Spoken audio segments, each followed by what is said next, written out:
I'm Ashley, I'm from Sault Ste. Marie. A couple times, Lou, you've talked about like when Andrew Lincoln went and tried to save your character, or you just talked about you didn't want to be reanimated. How much say or influence are you guys granted, or some of, you know, the more main characters? None. Okay. You can talk a good game, but at the end of the day, it's always their call. And you know, the reality is they do listen, and they listen to script, and they listen to, you know, there's read-throughs and table reads, and the directors build stuff, and the producers come in and on the day. But the whole point is to get it right. It's not to get it right for one character, it's to get it right on the day for the presentation, and that's for you. So it's for the audience, not for anybody's, and so it's built on the common good of the show. It's not built on the common good of one person or another. And there's not really any divas.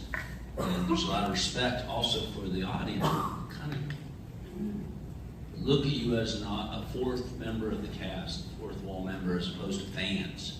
I mean, you have a huge responsibility to show up every week that you do, and to be tuned in and attentive, of which you are. And somehow, sympathetically, you inform the show what needs to happen, and they inform you, and it works that way. And so that's a big part of where that is, and that's why I think it works so well, because we're all in this together. It's a don't mistake your heavy lifting. It's important. Thank you very much for the question. Yeah, thank you. Next, please.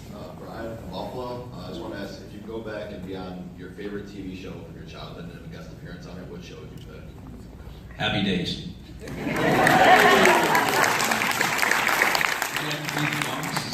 Little brother or kid, or I don't know what, Richie's uncle. That's a real age-based question, isn't it? Friends.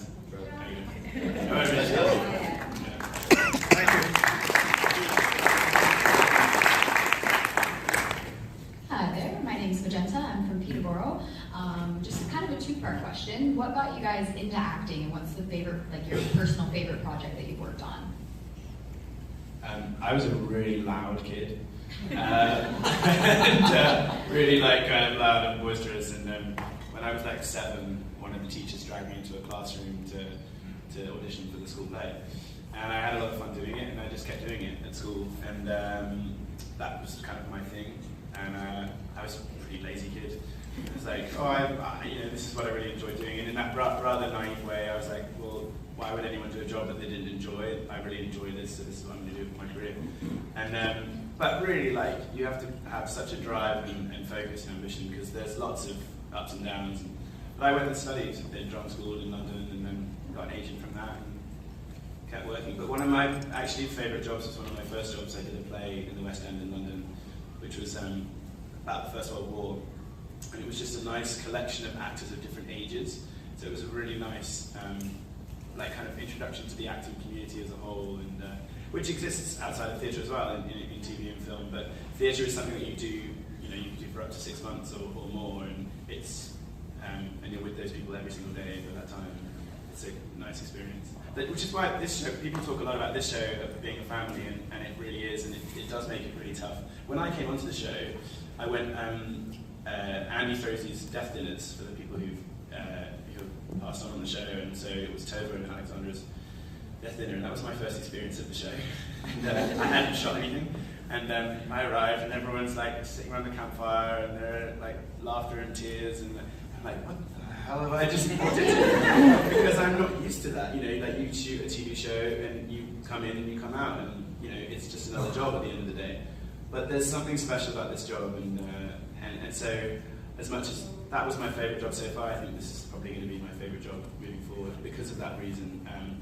But Lou knows about it. When you leave, I think it's even tougher. Yeah. So we'll see. It's probably my favourite or my least favourite at the end of the day. But yeah. Oh, I got to answer. I too.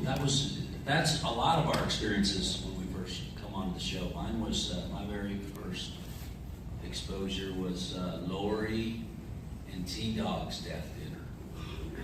And I showed up, and I actually wasn't going. I wasn't going to go, and I'm like, I don't belong here, and I'm the new guy, 2 years, and Sarah Wayne Callie's made me go. And it was her with that, and it's right. It feels weird, but in the end, it's right. I followed a girl into an acting class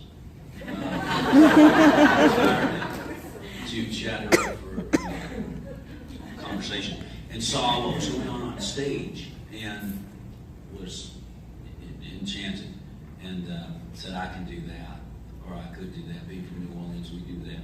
But I couldn't, turns out. I can't really. Did go back to school in Brooklyn and learned the best I could.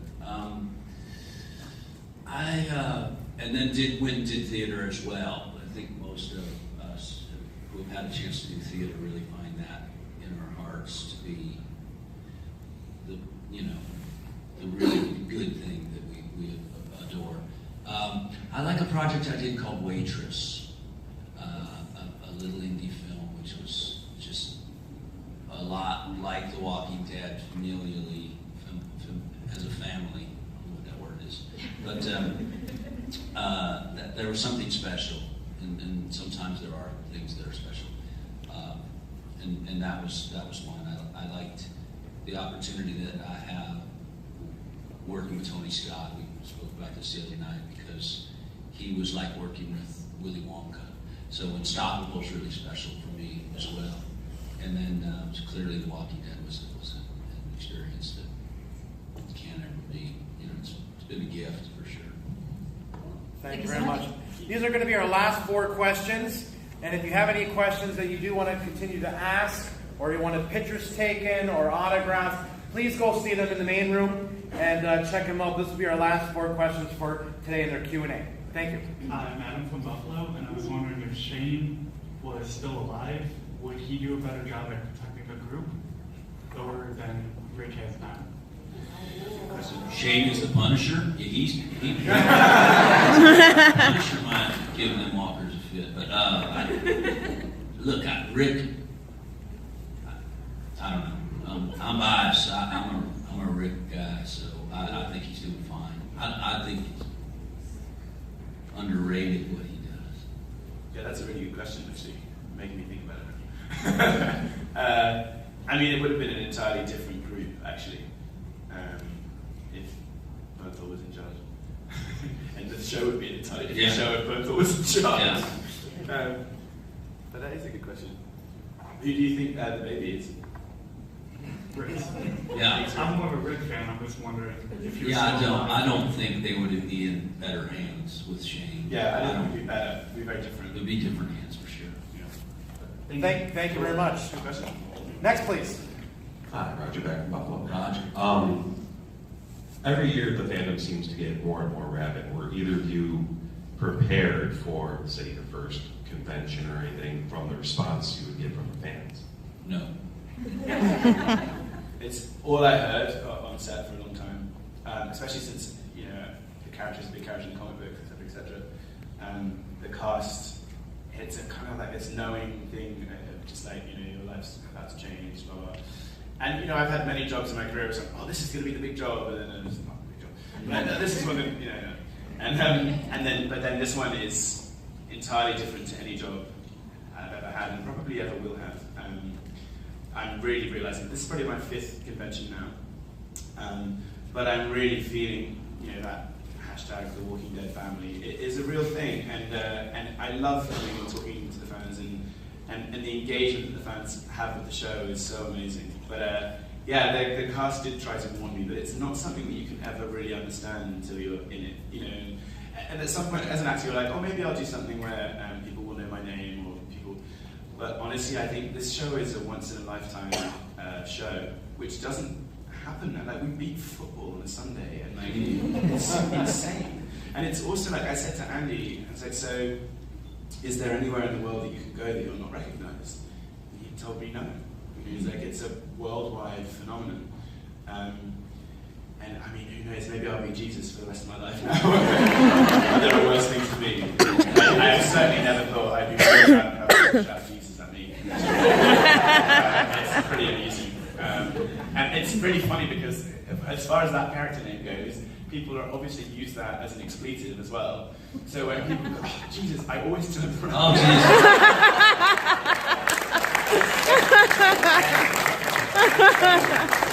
It's a whole new part of my life.